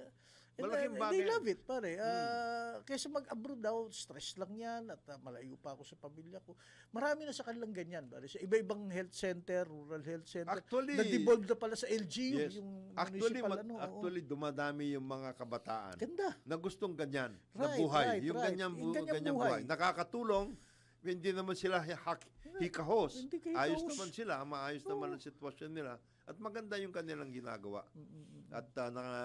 At yun nga, they smile on the face of people they serve. Malaking bagay. Ang laking bagay para sa yun ang kanilang main motivating factor. At yun yung pinananawagan ni Secretary Ted. Kung gusto nyo manilbihan, andyan yung website. Subukan nyo lang. Wala namang mawawala. Diba? At saka kayo naman nabibigyan ng pagkakataon na makapag-adjust kung nasa man kayo. Pero maganda kung halimbawa, gagaya nung si Boling, yung Boling sa Tagkawayan. Sa Tagkawayan. Sa Maria Elezar. Tagkawayan. Tapos nandun na yung Del Gallego. Napakalapit yan. I-serve in your own district. Actually, sa totoo lang, paring, there is merit, paring Joel. Dun sa ikaw nang galing ka dito, alam mo, teacher ka o kaya nurse o doktor, iba pa yung teacher. Marami rin dun mga pamangking ko. Mas maganda yung doon mismo kayo, nag-serve kayo sa komunidad ninyo. Malaking bagay yun. Hindi, tsaka yung impact yata, direct eh. Kung sino yung tinulungan mo, whether mga estudyante o mga pasyente, andun sila. And you'll see them again next time. Yes. Hindi gaya dito, napaka-impersonal na ng buhay dito at times sa Maynila. Ako meron akong meron akong kamag-anak na doktor.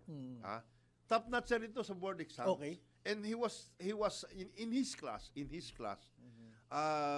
was touted to be one of the top doctors in the country and probably going abroad. Oo. Sabi niya, no. Nandun siya hanggang ngayon. Sa- At saka family doctor, ano siya, umiikot-ikot siya. Ganun nga yung iba yung satisfaction. Ibang doon, satisfaction. oo. Sabi niya, Kasin, bakit hindi ka, ikaw, yung mga kaskwela mo, ang lalaki ng mga bahay sa Manila, etc., maaayos. Sabi, dito na lang. Mas Pero, maayos ako rito. I'm trying to get a handle yung kinwento ni Secretary Ted, yung sa India, yung medical coverage. Yes. Si Presidente Bongbong, i-host niya yung darating daw. Yung diba? federal minister. Yung federal minister. Ano bang, what are they doing right? Bakit ganun? Kasi ang India, I haven't been there, pero alam ko na ang laki ng populasyon. Marami ding... 1.3 billion to. But health apparently is a big priority sa kanila. No? Very.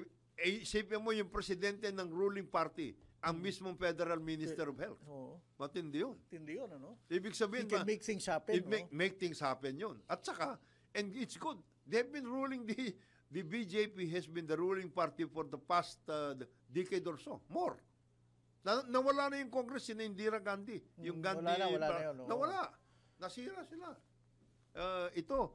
And one of the planks because of the health department. Hindi naman sila sinasakal ng mga big pharma doon o ng mga lobby. Kaya nila. Nagpo-produce sila ng sarili nilang gamot na mas doon nga saka, daw siya bumili ng Almodidil. Oo, basta yung alam ko para sa gamot high blood yata. High blood. Something.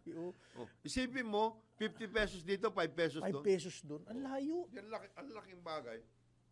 Dapat gawin natin yun. Na kung magagawa. Supposed to be, we have a generics law Hindi natin hindi nagkakaroon which is why yun na nga yung sinasabi niya, pinag-uusapan yung magkakaroon ng zone dito at yung manufacturers ng gamot can relocate here, PPP or whatever, whether pati mga gamit, and then makakaproduce ng mga gamot as well as implements para sa ating sa Pilipino, sa normal Pilipino. At saka magkakaroon pati ng AI enhanced medical services system.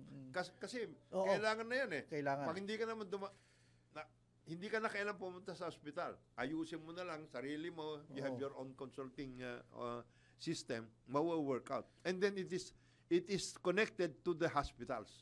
It's not as if hindi siya connected sa hospital.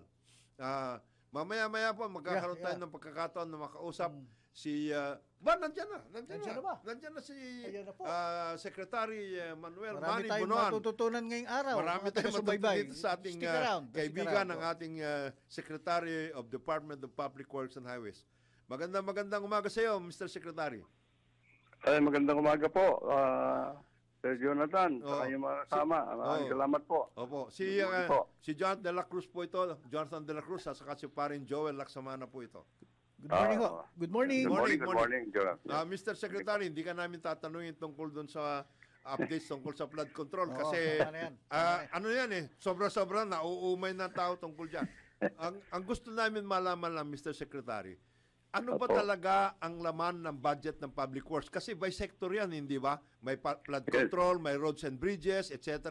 Ano ba talaga, bawat every year, anong section ang pinaglalaanan natin ng pondo?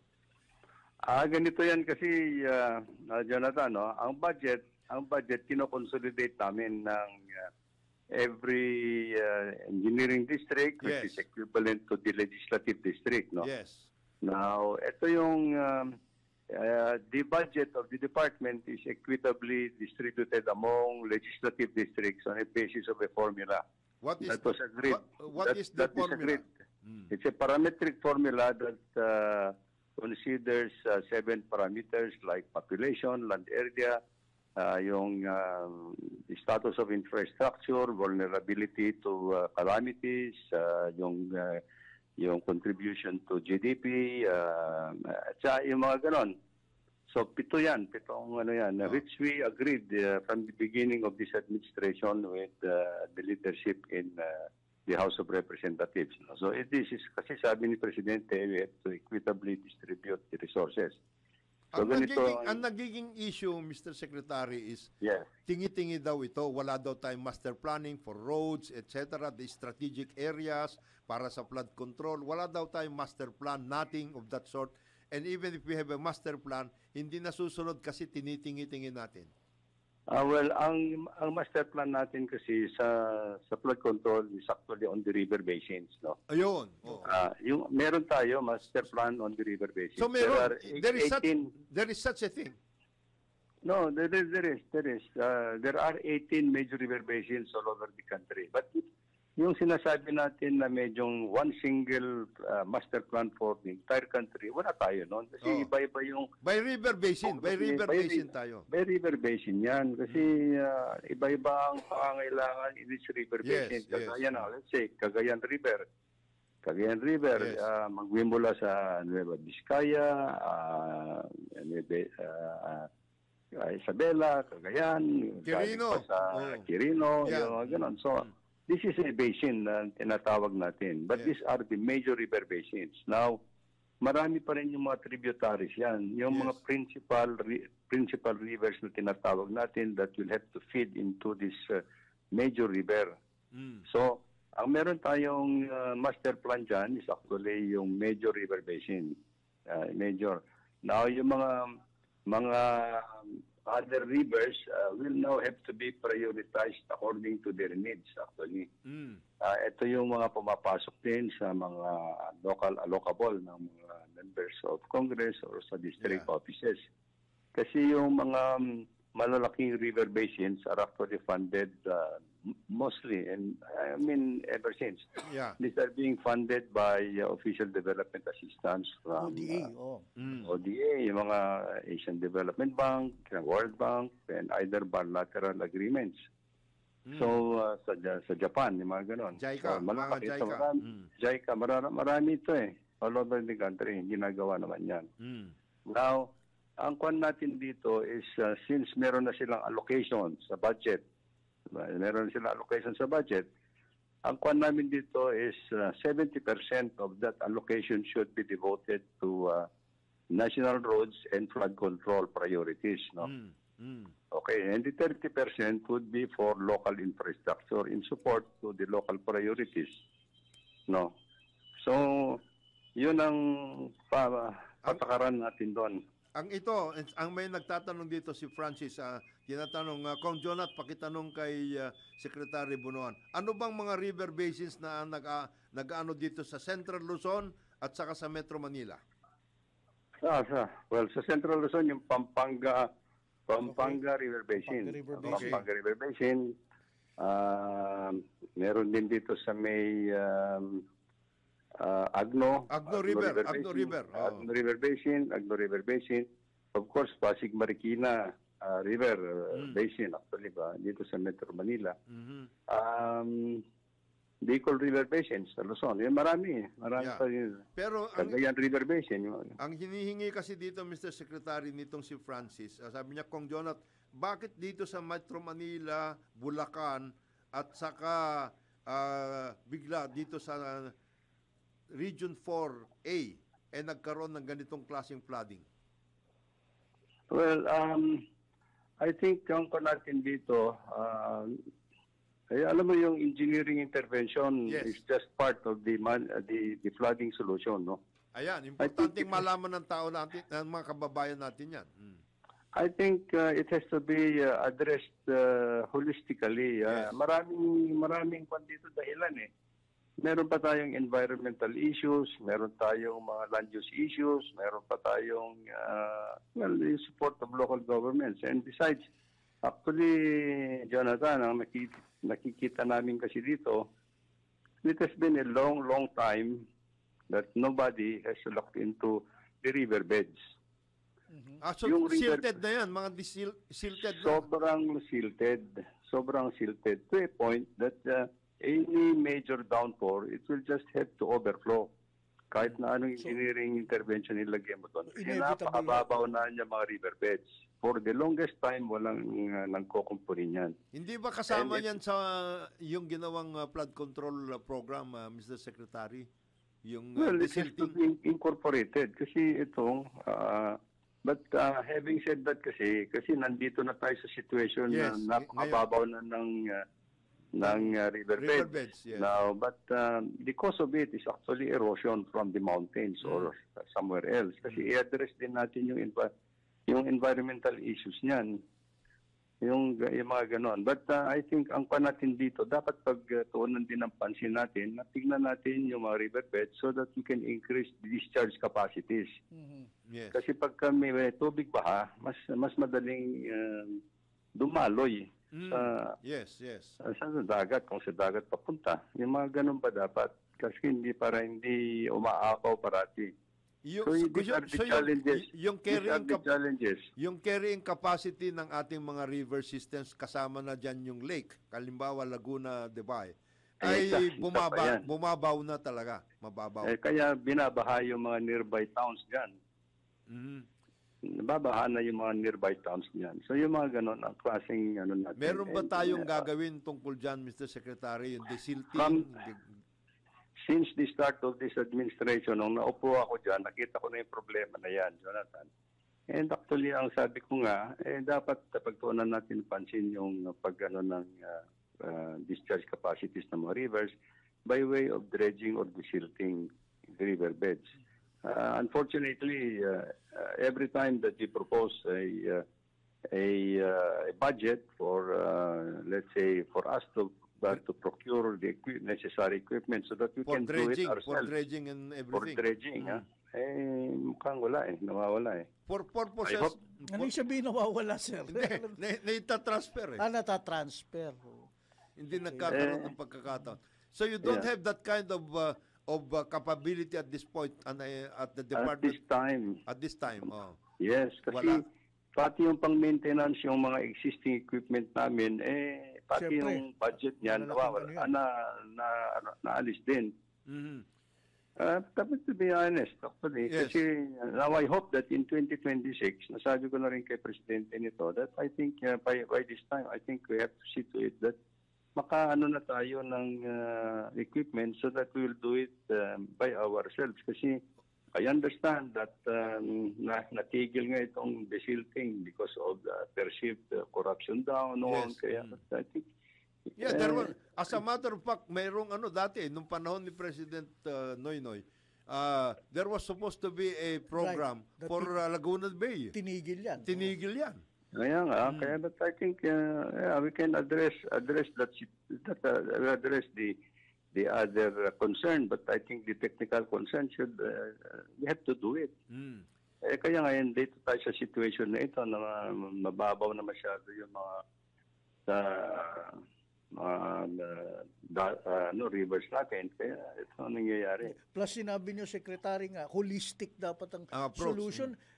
I agree with you kasi may environmental aspects to dahil nakakalbo na yung mga bundok sa paligid ng Metro Manila. Yung runoff talaga tuloy-tuloy diyan sa sa ating mga inadequate waterways. Sa mga ilog po. Opo. Yeah. Dito lang sa Metro Manila. Ang kwanto dito, basura din, tatakpan lahat yung mga drainage. Yes. Kasama plus yung land use na sinasabi nyo. Maraming LGU, pinayagan nilang mga commercial establishments at saka housing na magtayo dyan sa mga drainage waterways. systems. So it's quite unfair na nilalagay sa doorstep lang to ng DPWH. I agree. At in fact, yung mga tawag na mag-resign daw kayo, Secretary, ano ba masasabi? I think that's unfair, pero the floor is yours. Ano masasabi niyo sa ganun? Well, I leave it to yung sa ating Presidente, ang issue na yan. But we still continue to do the job that we need to undertake. Actually, that's true. That's good. Hindi lang naman flood control po yung tinitingnan natin. There are many mega projects that this administration intends to implement. Yes. Lalo na itong last 3 years po. Whatever happened daw, Mr. Secretary, doon sa workout natin, dyan sa Napindan Channel and all the other channels coming from Laguna, Debay, going to the sea? Continuing yan, Tan. I think natin dito, this is a JICA-assisted program, and I think ito na bisita nga ni ating Presidente yung phase 4 of that project, na maglalagay po tayo ng Napindan control gate structure para mapigil muna natin yung tubig baha galing sa Sierra Madre watershed, ay lalagay muna natin sa Laguna Lake. Pero kailangan din natin yung Parañaque Spillway kasi Yes. Na, na hindi matuloy-tuloy. Whatever happened to that? Parañaque Spillway, paano nga? Well, we hope that we will soon be able to get all the clearances from the local government Ay unit. nako, Mayor Olivares, ano ba yan? Hospital, ngayon naman Spillway. Tingnan po natin lahat-lahat. Hanggang Las Piñas po kasi ito eh. Ayun. Yan. Saan ang daan nun, Mr. Secretary? Yung para lang spillway? ma-visualize. Dito sa Parañaque area nga at and then lulusot hanggang Las Piñas po. Hindi na It's a massive project. It's a massive project. It's technically designed project na kailangan po nating gawin. I don't think it will induce the flood control in any part of the city or even in Las Piñas or in Manila. Kasi marami silang haka-hakan na pag nitapon daw natin yung tubig ng Laguna Lake, tataas daw ang Manila Bay. Stupid workout. Pero sana, kasi dati originally that was supposed to be the Sukat hindi ba? Sukat Road. Hindi naman, hindi dyan. But it is near the Sukat. Yung Sukat, kasi it will to go underground actually dito sa may Parañaque. Yan. Underground yan. If you recall, I think itong plano na ito, nandun pa sa plano ng former president. FM kay FM plan to. Oo nga. Including yung mga Kaliwa Dam, Marikina Dam. Yes.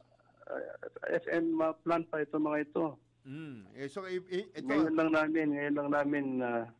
Ngayon lang namin gagawin. Wag na sabi ni Rex, Mr. Secretary, wag naman daw ninyo ipadaan diyan sa Villar City. Hindi. Kayo naman hindi kasama yan, anak ng wete. Pero ganito, Mr. Secretary, just for purposes of comparison. In terms of allocation, let us just say we will concentrate muna sa flood control. In terms of allocation, nung panahon ng PRRD, for example, magkano ang flood control project at ngayon magkano? I would not know now, Jonathan, actually. Pero sinasabi kasi nila, ang ino-compare nila kasi yung panahon ni former President Aquino. Layo no. Ayun, malayo nun. Kasi that's already 15 years ago. Iba na yung mga presyo natin ngayon from that time on. So I think nagdoble-doble na ang prices ngayon. So I think we cannot compare it actually anymore kung malaki yung budget yun because of the increase in prices naman. Pero yung build, in terms of build program, project, the public works budget increased by how many percent? For this year, the total budget of government is increased by 7% from 2025. Okay. Pero yung allocation of the DPWH decreased by, I think, about 12%. Decreased by 12%. Decreased. Yun naman decreased na yan, sinasabi nila, Mr. Secretary, yung ba ay sa construction o sa maintenance? Lahat. I mean, including everything. Aha, okay. Kasi palagi sinasabi nila, hindi, construction ito pero wala naman maintenance. Hindi naman totoo yun. No. Hindi. In fact, over the years, yung maintenance nga yan, yung naalis parati. Ay sus, di lalong kaya nasisira nga. Hindi yan ang tinatanong, hindi funded yan. Yan ang problema. Absolutely. Kaya yan sabi natin, we're in situation, we have to do maintenance. Otherwise, it will be more costly to repair and reconstruct. Yes. Ito yung sinasabi namin. It's more expensive now. At saka maganda yung sinasabi niyo, Mr. Secretary, na kailangan magkaroon ng capability ang department in terms of equipment. Yung halimbawa para sa dredging, para sa iba pang mga pangangailangan for purposes of construction and maintenance at any given time. Kami na po ang gagawa, in-house na gagawin namin para mawala yung akam-akam na magkakaroon na naman ng korupsyon. Kami na po ang gagawa. So, at this point in time, Mr. Secretary, you are confident that you will be able to get the necessary budget despite the fact na 12% mababawasan kayo, and you'll be able to at least undertake the projects that the President is asking us to do. For 2026, Jonathan, I am very sure that I think the President is on hand, hands-on ngayon in seeing to it that his program budget for 2026 will be intact. Yan. Okay. The other issue, finally, Mr. Secretary, before we let you go, what about the problem of road right-of-way, RW? Nako, sorry. Ba't ka natatawa, Mr. Secretary? Well, again, this is an issue, a big issue as far as the department is concerned kasi yung budgetary allocation namin, proposal for every year. Yes. Nako, it's being... Nababawasan ba yan? Nako, hindi lang bawasan. It's almost wiped out every year. Talaga? Hindi talagang patay. iniaandar yung infrastructure Patay projects natin. Let me just, to put the record straight. For 2025 again, we proposed a 37 billion for the payment of outstanding obligations for right-of-way. What was allocated only to us is, I think, about 2 billion. Ha? Istorya yan, ha? Istorya. Istorya yan. Okay. Magkano, Mr. Secretary? 35 ba? 37. 37 billion for right-of-way, 2 billion, 2 billion lang ang binigay. Wala. Well, hindi. Excuse me. Hindi lang itong taon na ito, ha? Ha? Continue from 2022 to 2025? Ganon? Yes. Yeah. So, we are the most promising agency in government. in terms of this requirement, samantalang yan ang ating ginagawa. So what do you do? Ano yan? Halimbawa, nagro-road opening kayo pero wala kayong right of way pambayad. Titirahin na namin yun. Hindi, we cannot do that. But I think we just have to promise that we'll pay some. Anyway, Mr. Secretary, now that we know what's happening to the department, all of these challenges, despite all of these challenges, at least we are moving, and I think we have a lot of other projects that the President has been asking us to do, and you are doing it despite all of these challenges. You have your time, Mr. Secretary. Pwede bang sabihin niyo sa atin, pwede bang sabihin niyo sa ating mga kababayan kung ano ang dapat nilang asahan nitong 2025 and 2026? 2026 budget will be something that will be different from previous programs. I think it's the President's budget that will be implemented now. I think we have 3 years to go, and I think there are many flagship projects that we intend to implement. May mga flood control projects din, at meron din malalaking projects like we have to start actually the construction of Bataan-Cavite Interlink Bridge. Mag-umpisa na ba yan? Bataan, Cavite? Yes, this year. We have to start a new San Juanico Bridge. We have to start malalaking projects, yung mga tunneling projects dito natin sa Santa Fe. Kailangan din. There is also a tunneling project in Santa Fe? Ba? Yes, yan, that's going to be that will be the longest tunnel project that we are going to implement here. I think about 6 kilometers. And going to Cagayan Valley? Yes, the Santa Fe realignment area. Okay, magandang balita ito. Maraming salamat sa inyo, Mr. Secretary. Thank you very much. For your time. Thank you. Maraming salamat din po sa pagkakataon. Thank you. Good morning po sa atin lahat. Okay, yan po ang ating kaibigan. Secretary Manuel Manny Bunoan ng Department of Public Works and Highways, nakatid sa ating orasan alas 9:38 ng umaga dito sa ating programang Karambola sa DWIC. Magandang umaga Pilipinas, narito na po mga tamang balita sa oras na ito. Pagsusuri at pag-iinspeksyon sa 9,000 flood control projects tiniyak ng DepDev. Alamin ang detalye mula kay Patrol 30 Jelly Mendez. Tiniyak ni Department of Economy, Planning and Development o DepDev Secretary Arsenio Balisacan na kanilang susuyurin ang nasa mahigit 9,000 flood control projects sa bansa.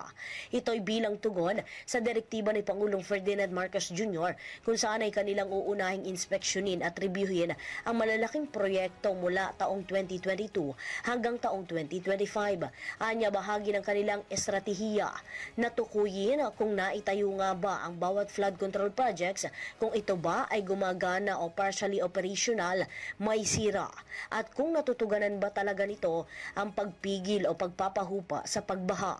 Binigyan diin ng kalihim na gaya ng COA o COA, Ombudsman o DOJ ay bahagian niya ng kanilang ahensya ang pagpapasagawa ng kanilang sariling investigasyon at maghain ng reklamo.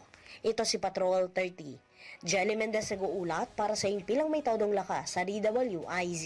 Nagbabalita ng tama, naglilingkod ng tama. DWIZ News Catch Up. News Catch Up. Mga pinaghihinalaang smuggler at hoarder ng mga agricultural products, pinangalanan na ni Senator Pangilinan. Detalye mula kay Patrol 19, Celi Ortega Bueno. Isiniwalat ni Senate Committee on Agriculture and Food Chairman Senator Kiko Pangilinan ang mga pangalan ng kumpanya at individual na pinaghihinalaang nag-misdeclared ng smuggled mackerel, red at white onion na nagkakahalaga ng higit sa threshold na 10 million pesos. Pero hindi diniklara ang tamang halaga para bumagsak ito sa bailable offense ng economic sabotage. Ang listahan ng mga pangalan ng kumpanya at individual ay siniwalat sa unang public hearing ng Committee on Agriculture, Food and Agrarian Reform. Ayon kay Pangilinan, pagpapaliwanagin niya sa susunod na pagniig ang Bureau of Customs kung sino at kung ano na ang nangyari sa mga sinasabing smuggler. Kung may lalabas ang aktual na valuation ng kanilang mga produkto, dapat agad silang makasuhan at agad makapag-issue ng warrant of arrest ang korte para hindi na makalabas ng kulungan habang nililitis.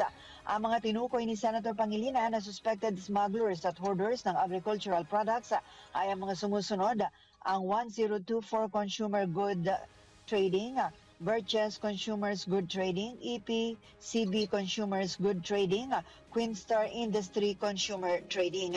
Nababahala si Senator Pangilinan na ang mga nakumpiska na smuggled goods na nagkakalaga ng 15 hanggang 20 milyong piso ay imanipula at gawing below 10 million pesos sa final documentations. Sa ilalim ng Anti-Agricultural Economic Sabotage Act, smuggling of agricultural products na nagkakahalaga ng 10 million pataas ay non-bailable offense. Dito sa Patrol 19, Celi Ortega Bueno para sa Impilang May Taudong Lakas sa DWIZ. Nagbabalita ng tama, naglilingkod ng tama. At yan ang mga tamang balita sa oras na ito. Mag-follow at subscribe sa lahat ng DWIZ Digital News accounts, Facebook, Instagram, YouTube, TikTok, X, DWIZ News App at DWIZ News website. Ako po si Gia Rafael, nagbabalita ng tama, naglilingkod ng tama. Tayo dito sa ating programang Karambola sa DWIZ. Doon pa rin yung mga kaibigan, Jonathan De La Cruz, siyempre kasama natin, paring Joel Laksamana. Yeah. Good morning. Happy birthday muna kay Congressman ikaw June Baculio, at siyempre dito kay Miss Baby Villanueva ng Caipombo, Santa Maria, Bulacan. Happy birthday po sa inyo. At saka lahat ng mga nagbe-birthday ngayon, August 21, 2025. Yes, paring Joel. Ito yung pangalawa, ang ganda itong araw na to, dalawang cabinet secretary. Okay, na-summarize natin si Secretary Ted Herbosa. Dito naman kay Secretary Bonoan, he's a very controversial guy right now. Yes. Dahil lahat everybody's ganging upon him hanggang mag-resign ka. Everything. But look, pag nakinig ka sa kanya mga sinasabi, basically what I like about this guys, okay, kahit na ito na yung lahat na he's being pilloried and all that, pero tuloy ang trabaho. Pag ayaw na ni Presidente, aalis ako. But he highlighted mga problema at ano yung mga balak at ano yung kailangan gawin. May solusyon siya. Pero alam mo, sa DPWH, which is there's a lot of technical issues. Yes. Ang akin kung wala kang pondo, gaya niyan, construction pero walang maintenance budget, patay ka na. Ano mangyayari sa buhay mo? Next, yung right of way. Yung right of way, doon ako nang hina kasi ngayon lang yun, pare. Natin flagship projects, infrastructure projects. Mamaya, isusulat ko to para doon sa isang pahayagan ko mamaya. Scoop to meron pala tayong ang pangangailangan ay for this year 37 billion. Hindi, naipon naman daw. 'Di ba, 37 billion. 37 billion Yan ang pesos kanilang para ibabayaran. ibabayad mo sa right of way para doon sa ating mga major infrastructure projects. yes. Kasama na dyan, railway, highway, lahat, tulay. Tapos ang binigay lang 2 billion. Ano mangyari sa buhay mo? Kaya pala ang tawag niya sa departamento niya, the most promising government agency, kasi pangako lang sila ng pangako. Doon sa mga may-ari. May-ari ng lupa, wala rin pala silang pambayad. Ay, hindi aandar po talaga yan. Kaya pala nabibinbin yung ating mga proyekto. And we are talking about years, Years yan. Taon-taon meron right-of-way budget. Isa yan sa mga nababawasan. If you are talking about alignments in the budget, may mga mabilis mabawasan eh. Yan, right-of-way, debt payments, pinagbabawasan lahat yan. Kasi available yan, pero binabawasan. Napakalaking suliranin. At maganda, may tinanong ka kong Jonat kanina, which struck me. I never thought of asking questions like that na. Kung ikukumpara mo sa budget nila nung panahon nila, diba? Presidency ni Cory Aquino hanggang ngayon. Everybody else. Diniretso niya tayo. That is not feasible dahil hindi iba na ang costings natin ngayon. Yung inflation and all that. Yung ngayon talaga it's mind-boggling, nakakalula yung magkano yung ating kailangan. Yung presyon. Bakal na lang, semento, lahat, etc. and everything else. And then equipment. At saka maganda yung sinabi niya, kami nang gagawa, bigyan nyo kami ng budget para sa equipment. Right. Yung dredging, kaya namin yan. Budget for equipment and maintenance. Importante yung maintenance. Sa dredging equipment, akala ng tao, dredging, kukuha ka lang ng yung malalaking... hindi gano'n. By the way, maintenance po niyan. Imagine nyo lang yung sasakyan nyo, hindi nyo man dinadaan sa putik o sa tubig. Kailangan i-maintain mo yan. Ano pa kaya ito? Ang laki ng gastusin ng budget niyan. You get a subcontractor, gaya na nangyari natin nung panahon ni Noynoy na yung German ba yun? Belgian. Ang napakamahal nun. Now, isa yung nasabi niya, kaya natin gawin yan, but we need equipment. Bigyan nyo kami ng equipment. At bakit natin kailangan gawin to? Dahil silted na po yung ating mga major river basins at lahat. Yan. Maliwanag. There are 18 river basins in the country. Meron lahat yung plano. Pero paano natin gagawin lahat yun? You have to give that a chance, ma-workout.